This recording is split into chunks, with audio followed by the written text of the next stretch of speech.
Olá alunos, sejam bem-vindos a mais um vídeo aqui do canal.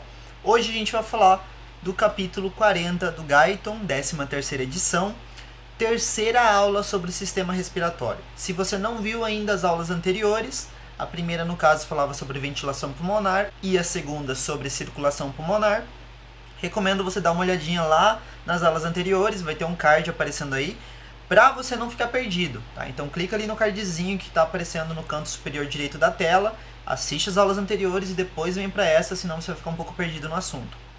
Então, a aula que a gente vai desenvolver hoje é sobre princípios físicos da troca gasosa. A gente vai falar sobre difusão de oxigênio, difusão de CO2, o que é a pressão parcial de um gás, tá? Lei de Henry. Então a gente vai falar de vários tópicos importantes ali para a fisiologia respiratória, tá? E o Guyton começa dizendo que a próxima função após uma ventilação pulmonar acontecer é a difusão dos gases, a troca do oxigênio alveolar para dentro do sangue e o CO2 do capilar sanguíneo para dentro do alvéolo, né? Então ele está fazendo essa troca de gases ali. Para a gente entender essa troca de gases, a gente tem que lembrar que aconteceu a ventilação pulmonar. Lembra que a gente falou, ventilação é a quantidade de ar que entra e sai do meu pulmão em cada respiração. Então primeiro aconteceu a ventilação e agora a gente entrou nesse intercâmbio de gases ali, nessa mudança de gases, essa hematose. O Guyton dá essa imagem aqui pra gente e ele usa um exemplo muito simples. Ele fala o seguinte, ó. Imagina que nós temos esse cilindro, né, que foi ali vendado, né, foi fechadinho. Aqui na extremidade A do cilindro, eu inseri um gás. Eu vou aumentar um pouquinho o tamanho aqui do meu mouse, porque eu sempre falo que vou fazer isso e eu esqueço. Deixa eu aumentar rapidão. Pronto. Não sei se vai aparecer a mudança aí do mouse para vocês. Para mim aparece. Na última videoaula não apareceu depois da edição. Não sei o que aconteceu, mas tudo bem. O mouse está azul agora. Então, ó, nessa região aqui, né, nós inserimos um gás. Um gás qualquer. Imagina ali que é o oxigênio. O mais correto acontecer aqui é o que? O oxigênio vir da região mais concentrada, que é o extremo A, e se direcionar até a região menos concentrada, que é o extremo B. Quando ele faz isso, as moléculas do gás se chocam. Então uma molécula vai se chocando com a outra e vai viajando até a extremidade B.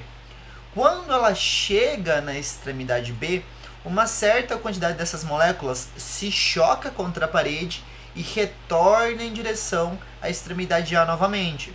Só que o retorno é um retorno pequeno, não retorna tantas moléculas. Por quê? Porque a gente está falando de gradiente de concentração. Olha só. Então nós temos uma flecha bem grande, ó, representando a passagem do gás da extremidade A para a extremidade B, e uma flecha menorzinha, mostrando o retorno desse gás da região B para a região A. Por mais que ele se choque contra a parede, é muito pequena a quantidade de gases que vai retornar para a região A, porque lá já está muito concentrada. E a difusão, né, que é essa passagem do gás, sempre ela vai acontecer da região mais concentrada para menos concentrada. Então é por isso que o retorno é pequeno. E imagina que a gente está falando do nosso alvéolo, lá do nosso pulmão. Imagina que a extremidade A representa o alvéolo e a extremidade B representa um capilar sanguíneo. Então nós temos o gás entrando no alvéolo, ok? Esse gás se direciona até a região B, que seria o capilar sanguíneo, e ela vai ficar lá porque lá tem pequena concentração de oxigênio. Já no alvéolo tem muita concentração, então é por isso que ele vai em direção à região B, ok? Sempre da maior para menor concentração. Então, trazendo essa imagem para o corpo humano é isso, tá? Então, os gases eles sempre vão fazer essa passagem da região mais concentrada para menos concentrada. E aí a gente entra no assunto de pressões gasosas, né? O que é uma pressão gasosa? Lembra da palavra pressão arterial, né? Pressão arterial é o quê? É a pressão que o sangue exerce contra a parede das artérias. Isso é pressão arterial, ou seja, uma força, né? Então, uma força que ele exerce. A pressão de um gás é a mesma coisa. É a força, né, que o gás vai exercer sobre a parede de algum lugar, sobre alguma superfície. Nesse caso, a gente está falando da superfície alveolar ou da superfície sanguínea. Então, por exemplo, se nós temos muito oxigênio dentro do alvéolo, eu digo que a pressão parcial do oxigênio alveolar é alta. Por que eu chamo de pressão parcial? Porque eu só vou levar em consideração a concentração de oxigênio. Eu não levo em consideração quanto de nitrogênio que tem no alvéolo, eu não levo em consideração a pressão de água que existe no meu alvéolo, eu não levo em consideração a pressão de CO2 que existe no alvéolo. Eu levo em consideração só a pressão parcial do oxigênio. Por isso que é parcial, é um pedaço de todas as pressões que existem ali dentro, ok? Então a pressão parcial é isso aí. Então olha o que o nosso texto fala aqui, né? A pressão é causada por múltiplos impactos da molécula em movimento contra uma superfície. Como a gente viu aqui, as moléculas, né, geram um impacto contra uma superfície. Isso significa que a pressão do gás é diretamente proporcional à concentração das moléculas de gás. Lógico, quanto mais moléculas de gás em uma certa região, maior será a pressão parcial desse gás. Sim, é diretamente proporcional. Na fisiologia respiratória, lidamos com mistura de gases. Já falei, oxigênio, CO2, nitrogênio, né? Principalmente de oxigênio, nitrogênio e dióxido de carbono, que são os que eu citei agora. A intensidade da difusão de cada um desses gases é diretamente proporcional à pressão causada por somente esse gás, que é denominada pressão parcial do gás. Por exemplo, se eu estou falando da pressão apenas do CO2, eu chamo de pressão parcial de CO2. Se eu estou falando apenas da pressão de nitrogênio, é pressão parcial de nitrogênio. Okay? Então, apenas a concentração desse gás vai afetar a pressão desse gás. Okay? Então, isso é a nossa pressão parcial. E todas as vezes que nós nos referimos à pressão parcial de um gás, nós usamos a letra P. Por exemplo, oxigênio a gente sabe que escreve O2. Se eu vou falar da pressão parcial de oxigênio, eu vou chamar de PO2, tudo junto. Então, PO2 é a pressão parcial de oxigênio. PCO2, pressão parcial de dióxido de carbono. PN2 é a pressão parcial de nitrogênio. Então, essas são as minhas pressões parciais. Fatores que determinam a pressão parcial de gás dissolvido em um líquido. Nós já falamos de um fator, nós falamos que a concentração de um gás é diretamente proporcional à pressão parcial desse gás. Sim, porque se aumenta a concentração de um gás, obviamente a pressão dele também vai aumentar, certo? E o que a gente está falando aqui? Ó? Tem outro fator que vai afetar a concentração desse gás. Existe outro fator. O outro fator, né, é a solubilidade do gás, é o quão solúvel é um gás. E é por isso que nós usamos a lei de Henry. A lei de Henry, pessoal, ela é a lei que rege as pressões parciais. É ela que vai dizer, ó, essa pressão parcial vai valer tanto por causa da concentração do gás e do coeficiente de solubilidade. Então, a nossa fórmula, ó, a lei de Henry diz que pressão parcial de um gás é igual à concentração do gás dissolvido, né, o gás nesse lugar, sobre o coeficiente de solubilidade. Só que o coeficiente de solubilidade, né, o quão solúvel é o gás, ele é inversamente proporcional à nossa pressão parcial. Quanto mais solúvel for um gás, menor será a pressão parcial desse gás. Vamos entender isso? Já que eu não estou com nenhuma imagem aqui para vocês, eu vou abrir rapidamente aqui um editor de foto para a gente explicar o que eu quero mostrar para vocês. Então, ó, vamos imaginar o seguinte. Ó. Vamos imaginar que nós temos um recipiente aqui, certo? E nós temos outro recipiente aqui. Vamos chamar esse recipiente de recipiente A e recipiente B, ok? Então esse aqui seria o recipiente A e esse aqui seria o recipiente B. Imagine o seguinte, que em ambos os recipientes eu peguei uma tampinha e fechei, lacrei os recipientes, tá? Eles ambos estão fechadinhos, ok? Ambos estão fechados. Nós temos água em ambos os recipientes. Então, nesse recipiente nós temos água até essa região aqui. E nesse recipiente nós temos água também até essa região aqui. Okay? Então, nós temos líquido, nós temos água dentro do recipiente. E aí eu inseri um tipo de gás no recipiente A. Esses pontinhos que eu estou representando aqui para vocês é o gás que eu estou inserindo ali no meu recipiente. Tá? Então, isso aqui são as moléculas de gás que eu estou inserindo. No recipiente B, eu também inseri um gás, só que é um gás diferente, tá? É um gás diferente. Vamos dizer que no meu recipiente B, o gás que eu inseri é dióxido de carbono, CO2, e no recipiente A eu inseri oxigênio. E eu inseri os dois na mesma concentração. A mesma concentração de oxigênio que eu coloquei no recipiente A é a mesma concentração de dióxido de carbono que eu coloquei no recipiente B. No entanto, o dióxido de carbono ele é muito mais solúvel em água, tá? Ele é muito mais solúvel. E todas as vezes que esse gás ele gera um choque sobre a superfície de água, o que vai acontecer? Acontece o seguinte, ó. Deixa eu pegar a nossa borracha aqui. Pronto, dissolveu. Aí essa molécula também chocou ali, dissolveu, essa molécula também. E aí a maioria das moléculas que foram se chocando foram se dissolvendo na água, tá? Porque CO2 é muito solúvel. Oxigênio também é solúvel em água, mas ele é menos solúvel. Então as moléculas de oxigênio que foram se chocando foram se dissolvendo na água, mas uma menor quantidade de oxigênio foi dissolvida. E aí o que acontece no final das contas? Reparem aqui que nossa imagem B, né, nós temos uma menor concentração de gás agora, e na imagem A nós temos uma maior concentração de gás. Se nós temos uma menor concentração aqui, significa que a pressão também é menor. Se nós temos uma maior concentração aqui nessa região, significa que a concentração vai ser um pouquinho maior do que a da B. Então, a solubilidade de um gás ela é inversamente proporcional à pressão parcial. Todas as vezes que um gás é muito solúvel, isso significa que a pressão parcial desse gás será um pouquinho menor.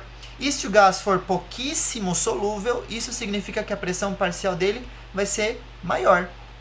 Professor, e quando que a solubilidade se altera? Nesse exemplo, a solubilidade não se altera, pessoal, porque a solubilidade é uma constante. Então, só lembra que a molécula de CO2 é muito mais solúvel do que a molécula de oxigênio, certo? Porque é uma constante. Então, esse é o nosso coeficiente de solubilidade, ok? Quanto mais solúvel é um gás, menor será a pressão parcial dele. E o inverso vale também. E em qual direção ocorrerá a difusão do gás, né? Para que lado efetivamente esse gás tende a ir? Ele sempre tenderá a ir da região com maior pressão parcial para a região com menor pressão parcial. Por exemplo, nós temos aqui uma imagem que está representando um alvéolo. Esse saquinho aqui é um alvéolo e esse é o nosso capilar sanguíneo. O nosso alvéolo ele é muito rico em oxigênio, ele tem bastante oxigênio. Então a pressão parcial de oxigênio é alta, em consideração com a pressão parcial de oxigênio dentro do capilar é baixa, porque exatamente por isso nós estamos mandando sangue para o pulmão, para fazer a oxigenação do sangue, certo? Então já que a pressão aqui é maior e a pressão aqui é menor, o oxigênio tende a vir da região com maior pressão parcial dele para a região com menor pressão parcial dele. Então ele sempre vai da direção com maior pressão para a região com menor pressão. Sempre desse jeito. Segundo o gradiente de pressão, ok? A diferença de pressão. E o CO2 é a mesma coisa. Olha o CO2 aqui, como nós temos alta concentração de CO2 no vaso. Já no alvéolo, nós temos uma menor pressão, né? Então, já que a pressão de CO2 é alta, a PCO2 capilar é grande, é alta, ela vai da região com maior pressão parcial em CO2 para a região com menor pressão parcial em CO2, tá? Então, sempre é nessa direção a nossa difusão efetiva do gás, da região com maior pressão para a região com menor. Quais são os fatores que afetam a intensidade da difusão? O Guyton dá essa fórmula para a gente meio que tentar raciocinar um pouquinho. Esse D grande significa difusão, né? Intensidade da difusão. Então, todos os símbolos que estão aqui em cima são os fatores diretamente proporcionais. São os fatores que, se aumentam, a difusão também vai aumentar. E se eles diminuem, a difusão também vai diminuir, porque é diretamente proporcional. Já os fatores que estão embaixo dessa fórmula são fatores inversamente proporcionais, ou seja, que se esses fatores aqui aumentam, a difusão cai.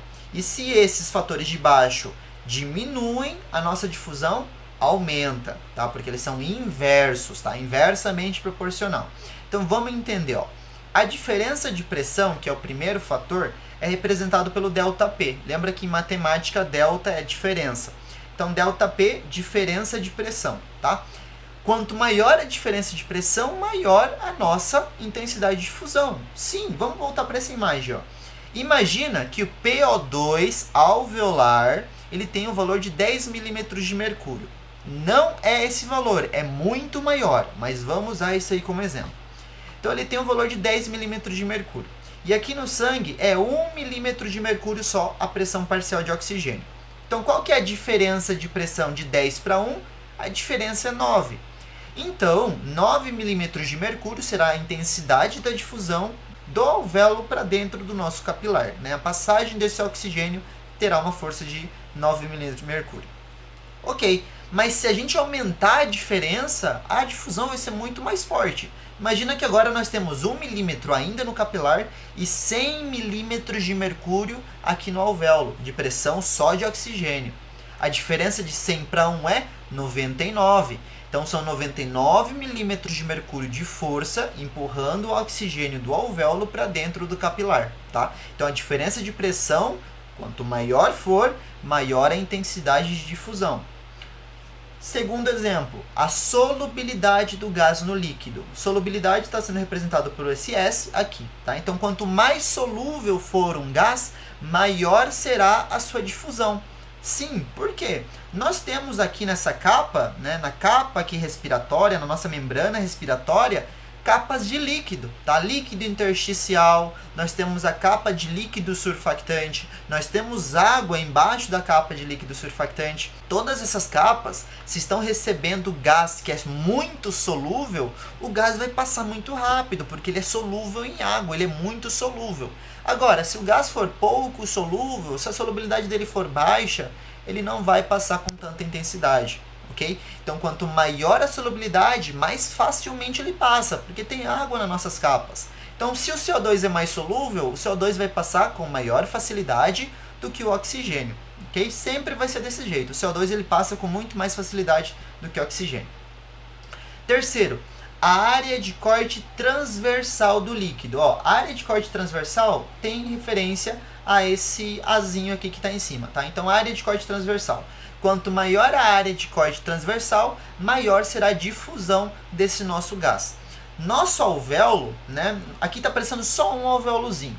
Mas os alvéolos, pessoal, eles são vários, um do lado do outro. Eles são vários saquinhos, assim, como se fosse uma amora, né? Como se você estivesse olhando para uma amora que tem várias bolinhas, parece um cachinho de uva, né? Então, os alvéolos são assim.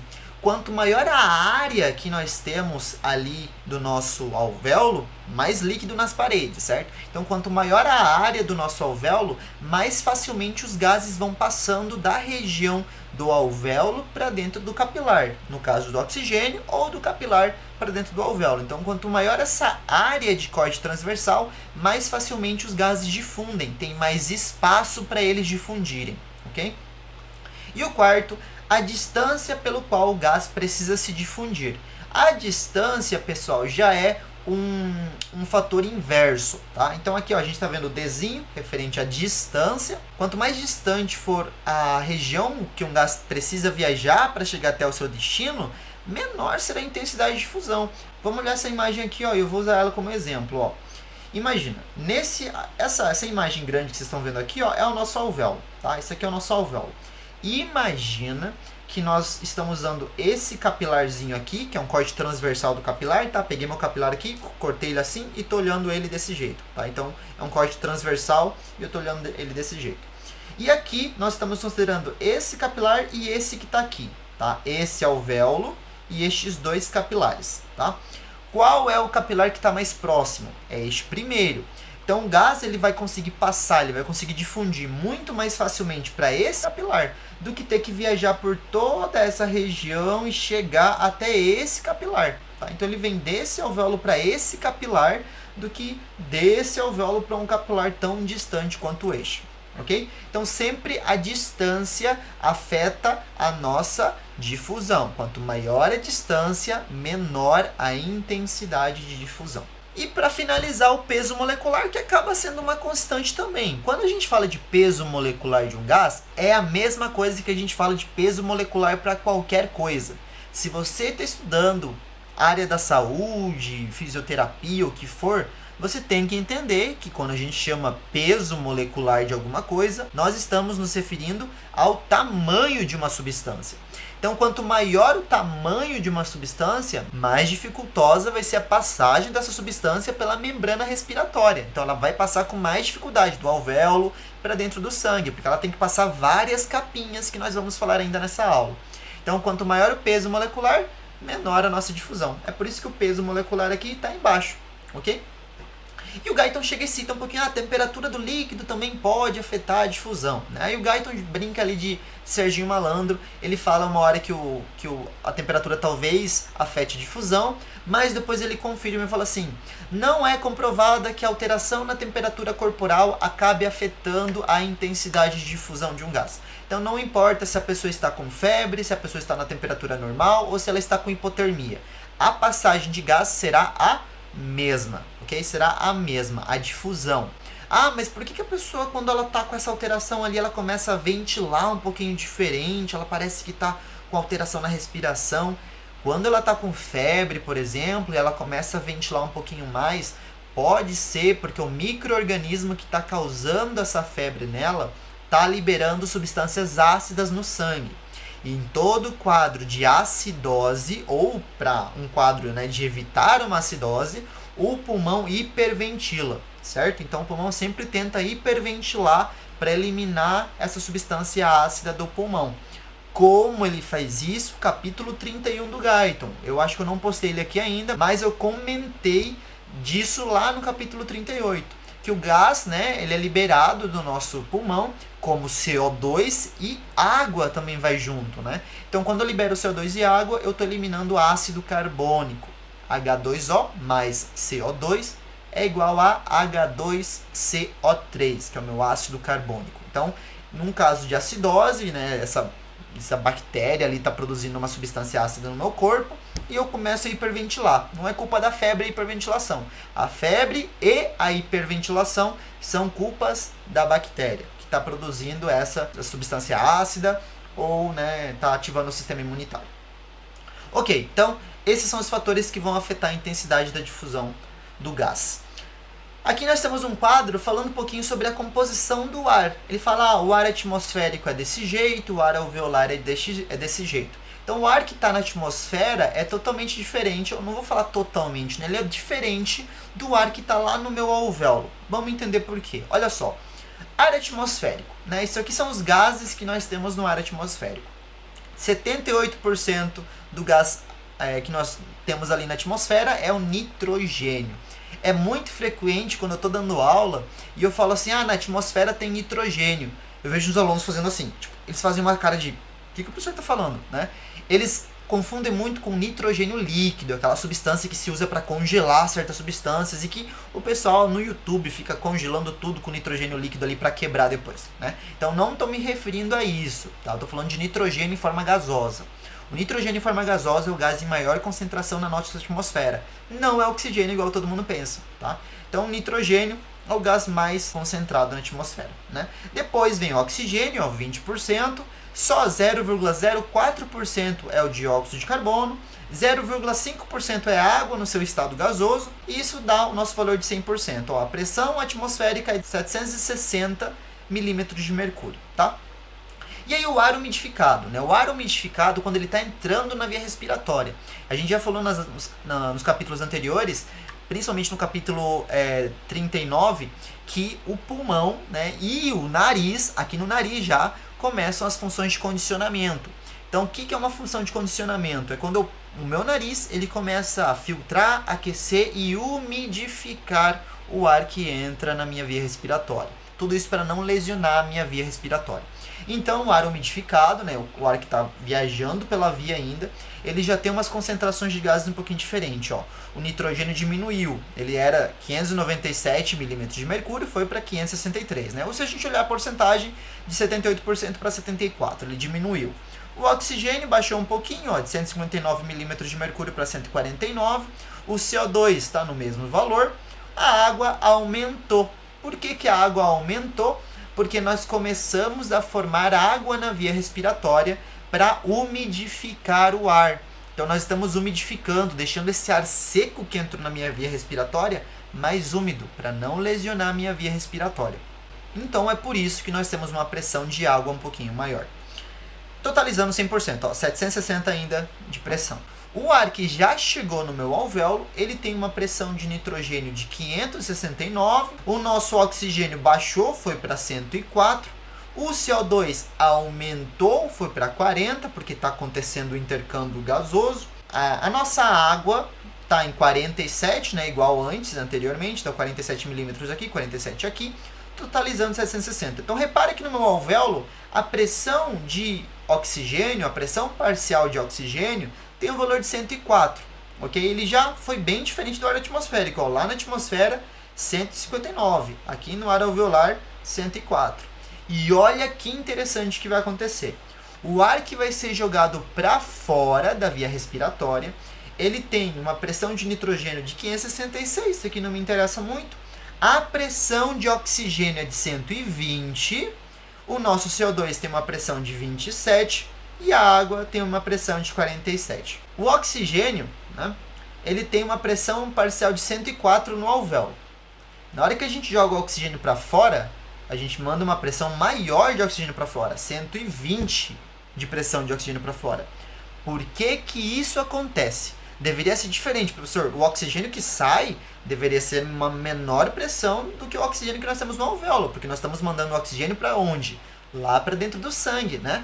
Mas nós falamos nos capítulos anteriores, e está aqui no canal, que na nossa via respiratória nós temos alguns lugares que não fazem troca gasosa. E nós damos para essas regiões o nome de espaço morto, tá? Então, o ar do espaço morto é a região que não realiza troca gasosa.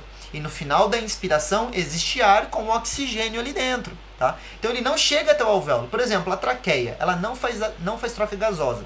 Mas ao final da minha inspiração, ó, inspirei, parei, tá cheio de ar na minha traqueia, tá? Tá cheio de ar. E ele não chegou no alvéolo. Então, não posso dizer que o ar da minha traqueia é ar alveolar. Não, ele é ar da traqueia.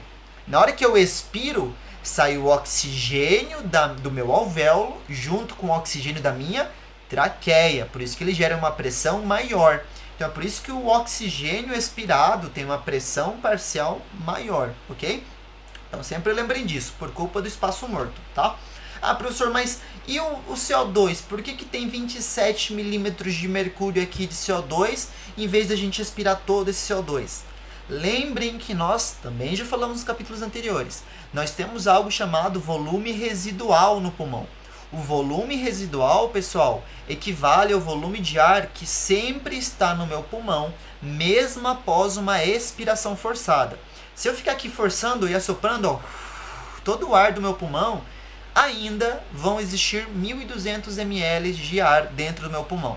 Então, tem que ter gás ali também. Se tem ar, tem gás. Então, o CO2, né, que estava ali dentro do meu alvéolo, ele acaba não sendo totalmente expirado. Ele vai permanecer ali dentro. Tá? Por isso que nós não expiramos toda a quantidade de ar alveolar com CO2 ali dentro. Tá? Ainda mantemos CO2 dentro da minha via respiratória. Ok? Então, é por isso esses valores que nós temos aqui. Como a gente falou, né, nós temos água na via respiratória, nós produzimos uma umidificação de ar. E essa água na via respiratória, ela se encontra bastante no formato de vapor. Então aqui nós temos o seguinte trecho do Guyton, dizendo que a água, né, em formato de vapor é o que eu chamo de pressão parcial do vapor de água, ou pressão do vapor de água, né? Como eu escrevo? Qual é o símbolo dessa pressão parcial de vapor de água? pH2O. pH2O é a minha pressão de vapor de água da via respiratória. Qual é o valor dela? Em temperatura corporal normal, de 37 milímetros de mercúrio, que é o que o Guyton dá pra gente, a pressão parcial do vapor de água equivale a 47, ó, que foi o que a gente já falou. Olha assim, olha aqui, ó, água, né, nossa pH2O, e ela tem um valor de 47 quando ela umidifica. Então ela tem um valor de 47 milímetros de mercúrio. E é o que nós temos, ó, em uma temperatura corporal normal de 37 graus Celsius, essa pressão de vapor de água é de 47 milímetros de mercúrio, ok? Por que importa essa pressão? Nós falamos, né, para realizar a umidificação do ar que entra na minha via respiratória. Então é por isso que nós temos essa pressão de vapor de água. O gás que entra na minha via respiratória, ele não é totalmente trocado em cada ventilação. Inclusive, nós falamos que o CO2 do meu alvéolo não é totalmente retirado dali, né? O oxigênio é a mesma coisa. Então, por exemplo, ó, imagina que o meu alvéolo agora, neste exato momento, tem isso aqui de CO2. Tem isso aqui, ó. Todos esses pontinhos vermelhos representam CO2. Daí eu fiz o quê? A minha primeira inspiração. Inspirei. Quando eu expiro, né, eu jogo para fora, eu completo a respiração, né, porque a respiração é um ciclo. Inspiração e expiração. Quando eu completo esse ciclo da minha respiração, repare que eu ainda tenho o gás antigo dentro do meu alvéolo, tá? Quando eu realizo uma nova respiração, que é a segunda respiração, ainda existe um gás antigo ali. Depois de 16 respirações, repara que nós ainda temos algumas moléculas de gás antigo dentro aqui do meu alvéolo, tá? Então nós vamos manter ainda uma concentração de gás antigo. Como que descobriram isso, professor? Como que eles sabem? Ah, esse oxigênio, esse CO2 aqui é novo, esse aqui é velho. Como que eles sabem? Porque fizeram com outros gases. Se a gente pegar gás hélio e inspirar com força gás hélio, vocês sabem que a voz do paciente, né, vai ficar bem fininha. Se a gente ficar controlando a concentração do gás hélio, nós vamos perceber que em cada respiração ele continua saindo do pulmão. Na terceira respiração ainda sai gás hélio do pulmão. Na 10ª respiração ainda sai gás hélio do pulmão. Mesmo já não tendo mais inspirado gás hélio, tendo sido só aquela vez. Então eu continuo com gás no meu pulmão, ok? Por que que isso acontece? Porque o gás ele vai, né, sendo limpo devagar, sendo trocado lentamente. Nós precisamos de mais do que 16 respirações para fazer toda a renovação do gás, tá? Esse nosso slide, né, esse nosso gráfico que está aqui do lado direito, ele fala isso aí. Olha só, aqui nós temos o nosso gráfico, né, o tempo no nosso eixo X e no nosso eixo Y nós temos a concentração do gás. Então a concentração do gás vai de 0 a 100 e o nosso tempo vai de 0 a 60 segundos, ou seja, 1 minuto, né? Vamos olhar para a nossa flechinha aqui, nossa linha vermelha. Então aqui nós temos o gás em 100%, que era esse gás que está aqui, né? E aí nós fomos respirando com uma ventilação alveolar normal, ventilando normalmente. Então essa ventilação foi acontecendo, a gente foi ventilando, ventilando, ventilando, ventilando. Quando passa ali mais ou menos 50 segundos, repara, nós ainda, um pouquinho mais, né? 40 segundos, nós temos ainda 20% do gás antigo dentro da minha via respiratória, dentro do meu alvéolo. Ainda tem o gás antigo. Então, depois de 1 minuto, ainda tem ali mais ou menos 10% do gás antigo. Ou seja, eu não fiz toda a renovação do meu ar em uma ventilação alveolar normal, sem eu ventilar com força, tá? Daí, se de repente eu ventilar o dobro, ó, 2 vezes a ventilação alveolar normal, o que que acontece? A minha ventilação, ela vai diminuir a concentração de gás muito mais rápido, porque eu estou fazendo uma entrada maior de gás no meu pulmão e uma saída maior também. Então, olha só, para alcançar os 20% que nós usamos antes como exemplo, na ventilação normal precisava passar ali uns 40 segundos, certo? Agora, para alcançar 20%, tiveram que passar apenas 20 segundos, então pela metade. A gente acabou usando o tempo no meio do que era necessário para alcançar só 20% de gás antigo dentro da minha via respiratória. Em 50 segundos, não existe mais gás antigo dentro do meu pulmão. Eu já renovei totalmente o ar ali dentro, ok? Então é isso que representa esse nosso gráfico. E se eu ventilar pela metade, ó, metade da ventilação alveolar normal, significa também que o gás vai ficar ali pelo dobro do tempo, ó. Quando que nesse gráfico aqui, ó, pontilhado de cima, chega em 20%? Nunca. Passou 60 segundos já e nem chegou na concentração de 20, ó. Se a gente fizer uma linha aqui, ó, uma linha vem mais ou menos até aqui, não encosta, não faz um toque nessa nossa linha. Então ele não chega a alcançar 20%. Precisa de muito mais do que 60 segundos para fazer uma boa troca, ok? Então isso é o que representa esse nosso gráfico e essa nossa imagem, ok? Essa renovação de ar, que não é totalmente renovado, né? Aí o Guyton fala, ó, a concentração de oxigênio nos alvéolos e também sua pressão parcial são controladas por 2 mecanismos. Então, pela intensidade de absorção do oxigênio pelo sangue, quanto mais sangue passa no meu alvéolo, mais intensamente o oxigênio vai difundir para esse capilar sanguíneo. Por exemplo, por que quando você está fazendo exercício físico, o seu coração bombeia mais sangue? Não é só porque ele tem que mandar mais sangue para os tecidos. É também porque o ventrículo direito tem que mandar mais sangue para o pulmão para fazer uma maior hematose. Então ele aumenta a perfusão. Mas não adianta nada eu aumentar só a perfusão, eu vou ter que aumentar também a ventilação. É por isso que durante o exercício físico você respira mais forte. Então você está hiperventilando durante um exercício físico, tá? E o segundo fator que pode ajudar ali na concentração de oxigênio dentro do meu alvéolo é a intensidade de entrada de novo oxigênio nos pulmões pelo processo ventilatório, que foi o que eu falei da ventilação. Então, a nossa perfusão e a nossa ventilação controlam a concentração de oxigênio no meu alvéolo. Quanto mais eu ventilo, mais eu retiro oxigênio do meu alvéolo. Quanto mais eu perfundo o meu tecido pulmonar, mais eu retiro oxigênio do meu alvéolo também. Relembrar, pressão parcial de oxigênio alveolar tem um valor de 104 milímetros de mercúrio. Nós mostramos ali naquela tabelinha anterior, né? Vai um pouquinho lá para trás.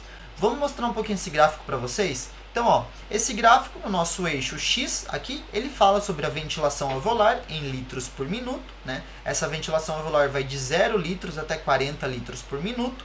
E na pressão parcial alveolar do oxigênio, em milímetros de mercúrio, ela vai de 0 até 150 milímetros de mercúrio de pressão parcial de oxigênio no alvéolo. Então, nessa imagem, o que ele está mostrando para a gente? O seguinte, ó.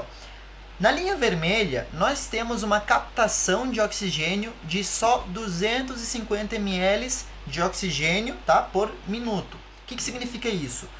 Nosso alvéolo, né, ele pega só 250 ml de oxigênio e manda para dentro do sangue em cada minuto. Só 250 ml. Então, isso representa a nossa linha vermelha.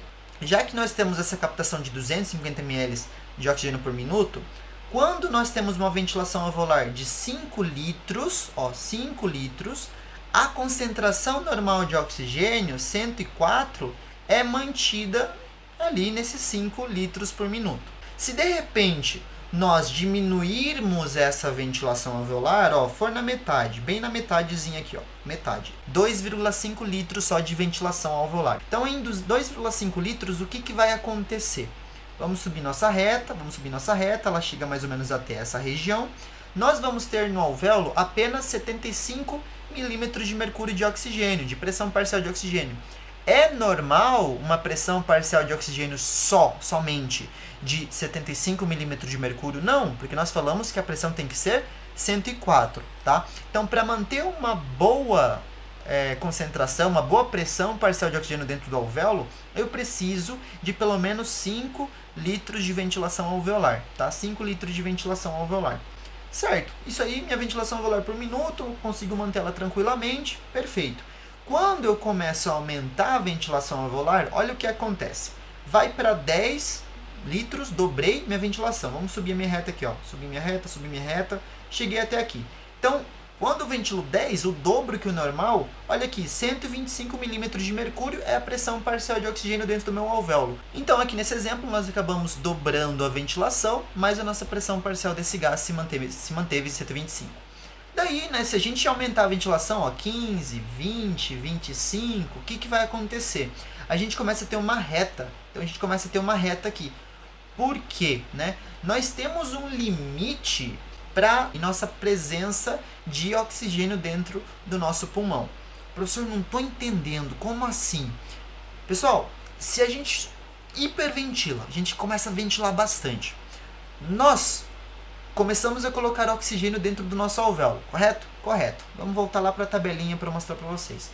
Qual que era a pressão parcial de ar atmosférico? 159 milímetros de mercúrio. E qual que era a pressão parcial do ar inspirado? Até 149,3 milímetros de mercúrio, ok? Se nós começamos a colocar muito oxigênio na nossa via respiratória, essa pressão parcial de oxigênio, o que vai acontecer? Ela sobe na nossa via respiratória, né? O ar que está sendo umidificado, o ar que está chegando até o alvéolo, ele vai aumentar. Mas o ar na atmosfera, ele não vai diminuir. Não é porque você hiperventilou que você está tirando o ar da atmosfera e está roubando oxigênio de todo mundo. Não, nós temos muito oxigênio na atmosfera. Então, o que vai acontecer? Ele vai continuar em 159 milímetros. O ar na atmosfera continua. No momento que o seu pulmão chega próximo a esse valor, ó, ele chegou aqui em 150 já, ele está estourando já a pressão atmosférica, o ar da atmosfera não consegue mais entrar, o oxigênio não tem mais essa força para passar. Então tem um limite também para esse oxigênio que entra, por culpa da diferença de pressão. Se vocês ficaram com qualquer dúvida sobre essa explicação, porque tem que ter um raciocínio bem específico para entender isso, coloquem nos comentários. O que quero que vocês entendam é o seguinte: quanto mais nós ventilamos o nosso pulmão, maior será a concentração de oxigênio no meu pulmão. Logo, maior será a pressão parcial de oxigênio. No entanto, essa pressão não é infinita. Não consigo subir ela e ficar aumentando ela, porque não tem como. A minha atmosfera tem um valor X ali, um valor de 159 milímetros de mercúrio de oxigênio. E eu não consigo ultrapassar isso. Não tem como, tá? Ok, voltando para o nosso gráfico, né? Agora, nós temos um paciente que não está fazendo uma troca de oxigênio de apenas 250 ml por minuto. Não, ele está fazendo uma difusão de 1000 ml de oxigênio por minuto. Então, é 1000 ml vindo do alvéolo para dentro do capilar sanguíneo. Olha o que acontece. Se a gente ventilar em 5 litros só com essa alta difusão que ele está tendo, olha como que vai ser pequeno. Vamos fazer aqui nosso gráfico, vamos encontrar, né? Olha como vai ser pequena a pressão parcial que ele vai ter dentro do alvéolo. Vai ser ali na casa mais ou menos dos 30, 35 milímetros de mercúrio. E isso não é suficiente. Não é suficiente. Então, o que o paciente faz, já que ele está com essa difusão aumentada? Ele hiperventila. Então, ó, ele começa a ventilar, né? Então, por exemplo, aqui ó, ele está ventilando 20 litros por minuto. E se ele ventila 20 litros por minuto, ele consegue manter a sua pressão alveolar normal de 104 milímetros de mercúrio, porque ele está fazendo uma maior difusão, okay? Então precisa ventilar. Todas as vezes que faz uma maior difusão, precisa ventilar mais. Vamos trazer isso para um termo técnico e patológico? Pensa o seguinte: você está com um paciente que está com uma pequena demanda de oxigênio. Por quê?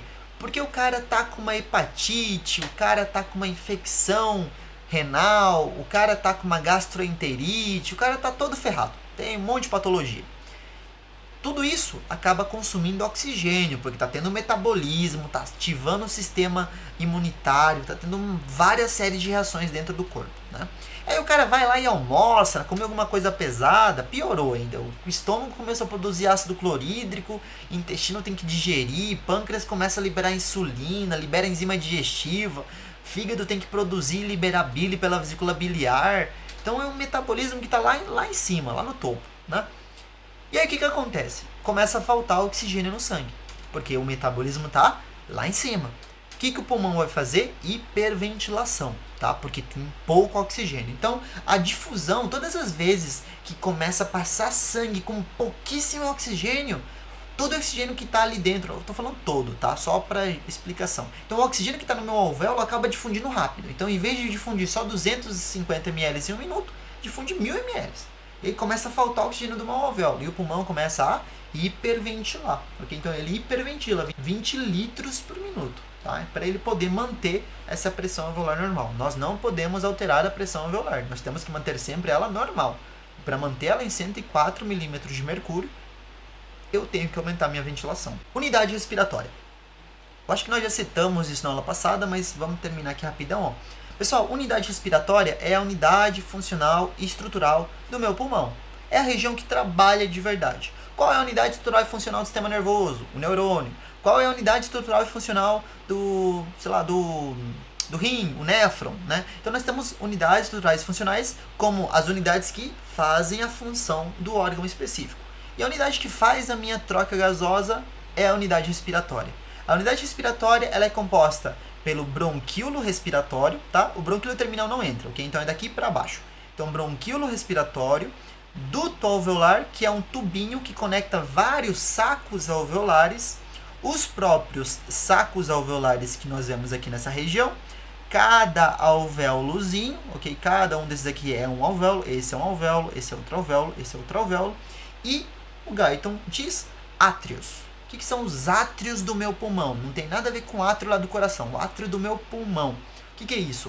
Vocês estão vendo que nós temos fibras elásticas ao redor de todo o alvéolo. Quando o pulmão, né, ele permite a entrada de ar, esse alvéolo ele dilata. Ele vai fazer uma distensão.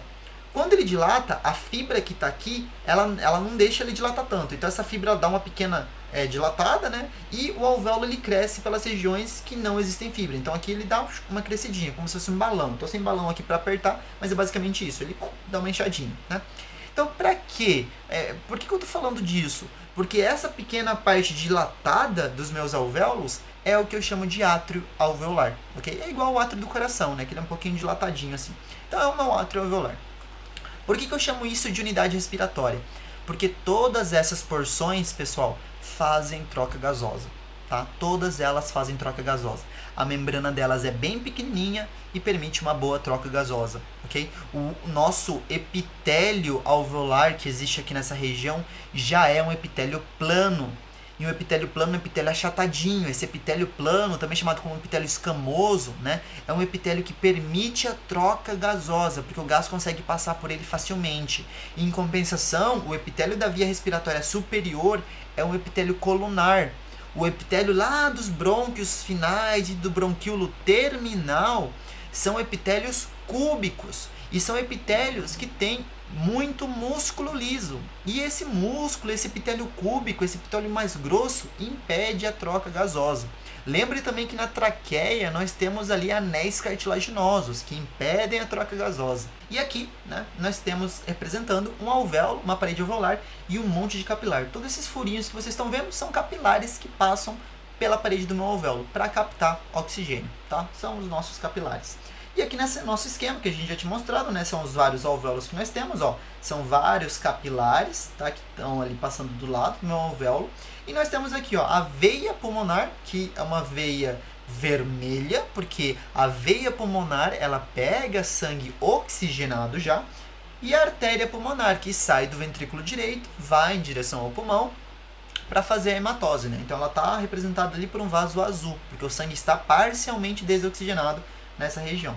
E vasos linfáticos, muito importante para evitar edema pulmonar. Nós já falamos isso nos capítulos anteriores. Olha só, membrana respiratória. Então, essa membrana, essa unidade respiratória, ela tem uma membraninha fina que permite a troca de gás.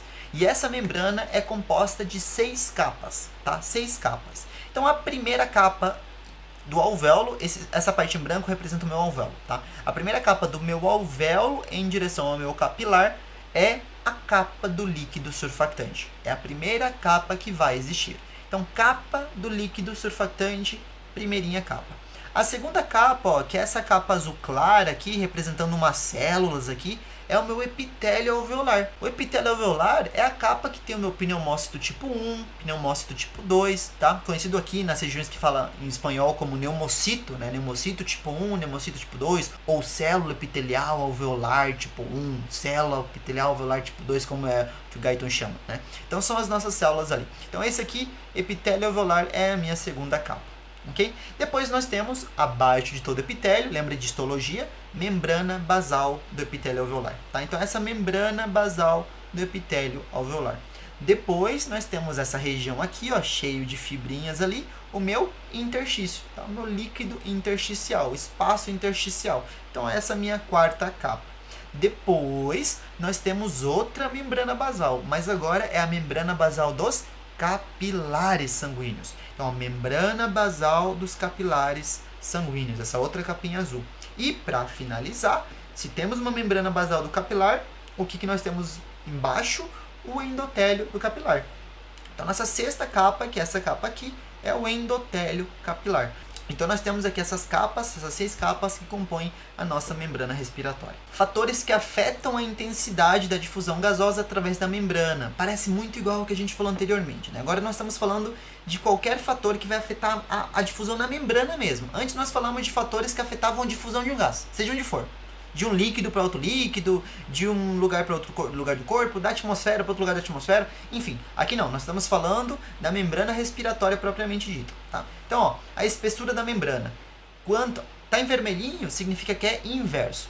Quanto maior a espessura da membrana, menor será a intensidade da difusão, tá? Quanto mais grossa a minha membrana. Como assim, professor?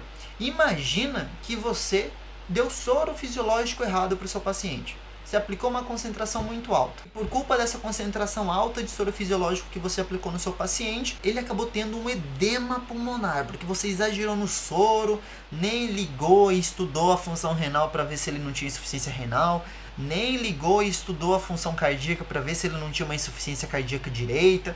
Você não ligou. Ele tem uma insuficiência cardíaca esquerda ali também, você não ligou, você foi passando soro, porque eu não quero fazer cálculo de soro e deixei.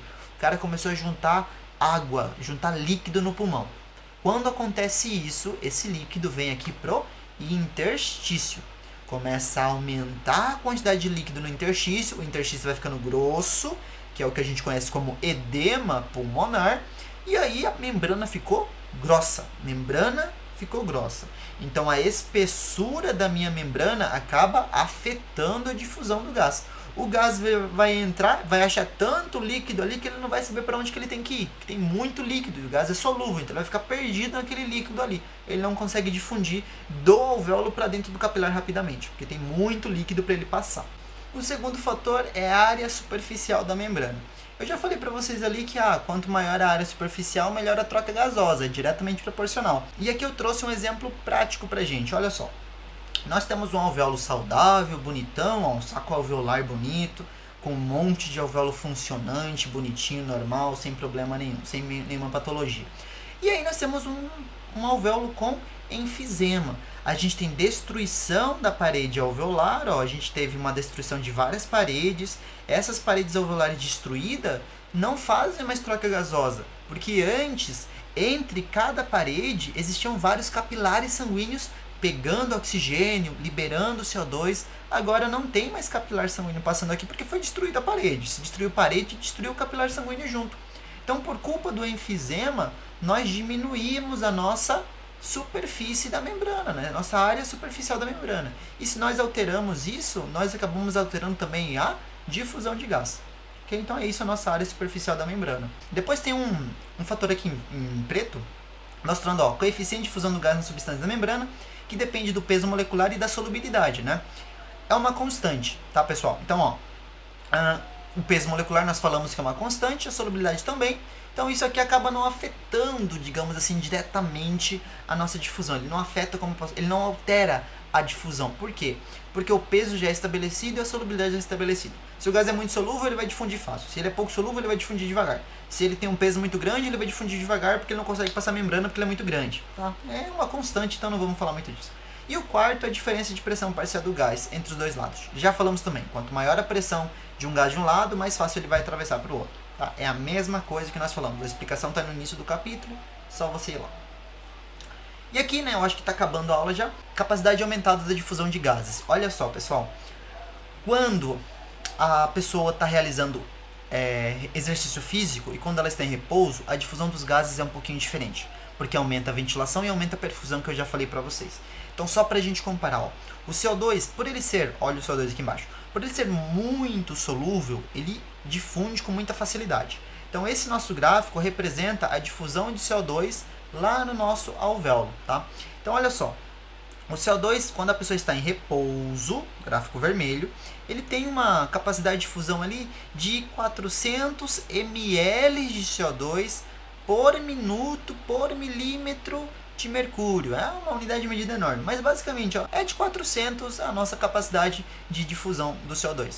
Quando a pessoa faz exercício físico, essa capacidade triplica, porque ela ventila muito mais e precisa eliminar muito mais CO2 que antes. Então triplica, tá? Ela vai lá para 1.200, por culpa do exercício físico. Já o oxigênio, olha só, ele tem uma capacidade de difusão pequenininha e quando a pessoa faz exercício físico, ela aumenta, mas não chega nem perto da alteração que acontece aqui no nosso CO2, né? Ela aumenta, triplica também ali, mas ela não chega a ser tão alta quanto o nosso CO2. E o monóxido de carbono é a mesma coisa. O monóxido de carbono ele tem uma difusão parecida com a do oxigênio e ele também aumenta durante o exercício físico a sua difusão, tá? Então, isso aqui é só para representar que a capacidade dos gases aumenta. E para finalizar, proporção, ventilação, perfusão. Não quero que vocês entrem em fisiopatologia sem entender sobre o coeficiente de ventilação, perfusão, tá? Então, quando a gente fala de proporção, ventilação, perfusão, coeficiente de ventilação, perfusão, o que é isso? nós temos que ter uma ventilação adequada para uma boa perfusão. E vice-versa, nós temos que ter uma boa perfusão adequada com uma boa ventilação. Não adianta nada eu mandar muito ar, né? Muita ventilação lá para o ápice do meu pulmão e eu não passar sangue nenhum ali. Não adianta nada eu mandar muito sangue para a base do meu pulmão e eu não mandar nada de ar ali. Então não adianta, né? Não adianta, acaba afetando a minha proporção ventilação-perfusão. Eu tenho que ter uma perfusão adequada para minha ventilação. Sempre tem que ser desse jeito. A ventilação-perfusão, pessoal, você pode escrever como VAQ, porque é ventilação alveolar-perfusão, ou só VQ. Tem livro que chama só de VQ, que é ventilação-perfusão, tá? Então, ó, quando a ventilação alveolar é normal em determinado alvéolo, imagina lá um alvéolozinho, né? E a perfusão nesse alvéolo também é normal, disse que a proporção ventilação alveolar perfusão está normal. Então, ventilação normal. Esse meu alvéolo aqui, nesse meu saco alveolar, ele está com uma boa ventilação e ele está com uma boa perfusão. Então, a proporção ventilação perfusão é normal. Agora, se a ventilação alveolar ali é zero, por quê, professor, está zero? Porque obstruiu, ó, obstruiu. Alguma coisa obstruiu. Uma bronquite, uma bronquiectasia, quando isso aqui fica obstruído, tá? Então, alguma patologia obstruiu a minha via respiratória e não está chegando nada no meu alvéolo. Então, ventilação alveolar, zero. Porém, ainda existe perfusão, então a ventilação perfusão é zero. Lógico, é como se fosse uma fórmula, ó, pessoal. Ventilação sobre perfusão. Isso aí não é uma equação? Se ventilação é zero e perfusão está normal, 0 dividido por, sei lá, vamos falar, perfusão de 5. 0 dividido por 5 dá 0. 0. Então, se eu tenho 0 na ventilação, divido por qualquer número, vai dar 0, ok? Então, minha ventilação-perfusão é 0. Quando a ventilação está adequada, ou seja, meu alvéolo tem ventilação, mas o fluxo sanguíneo ali não existe, então ó, o fluxo é 0, então eu digo que minha ventilação-perfusão é infinita. Se eu tenho lá uma ventilação de 300, sei lá, vamos falar 5 litros, né, no meu alvéolo, 5 litros de ventilação no meu alvéolo, mas não chega nenhum fluxo sanguíneo, vai ser 5 litros dividido por 0. Ah, professor, mas dá 5 litros. Sim, mas nós dizemos infinito, porque ele deveria se dividir por um pouquinho da perfusão. Tá? Então ali a gente diz que é uma proporção ventilação-perfusão infinita, porque não teve perfusão. Todas as vezes que minha proporção ventilação-perfusão é 0 ou infinita, não ocorre troca gasosa pela membrana respiratória do alvéolo afetado. Então, se o resultado da minha ventilação-perfusão deu 0 ou deu infinito, número alto ali, porque não está tendo fluxo, então não está acontecendo troca gasosa. Em fisiopatologia, as doenças respiratórias afetam a ventilação-perfusão, ok? Então elas afetam a ventilação-perfusão e é por isso que o alvéolo acaba não realizando nenhuma troca gasosa, ok? E é isso, a aula ficou enorme, eu acho que deu mais de 1 hora de aula, porque eu usei 2 arquivos já. Eu achei que ia ficar mais curta. Mas é isso, pessoal. Eu espero que vocês tenham gostado do vídeo. Nós temos que sempre lembrar sobre essa parte de PO2, PCO2 que eu comentei, porque nós, como médicos, se tiver algum enfermeiro ali, nós vamos fazer muito gasometria. Nas gasometrias arteriais, vem PO2 do sangue arterial, PCO2 do sangue arterial. Então vem o valor do sangue arterial de uma paciente. Eu vou olhar a PO2, a PCO2 e tem que ter uma noção se essa PO2 e PCO2 está normal. Eu tenho que saber o que é PO2 e o que é PCO2 usando a minha gasometria. É muito importante, ok? Então lembrem disso aí. Deem uma lidinha já no próximo capítulo, tá? Provavelmente o capítulo 41 não vai vir tão rápido aqui pro canal, porque eu quero gravar o 42 já, eu vou ter que acabar pulando ele. Mas se eu tiver tempo este final de semana, eu tento gravar ele. Não prometo nada, mas eu tento gravar ele, ok? Muito obrigado pela atenção de vocês. Eu vou ficando por aqui. Se inscrevam no canal, compartilhem os vídeos aqui do canal, porque vocês não estão compartilhando o que eu sei. E é isso. Tchau, tchau. Fui!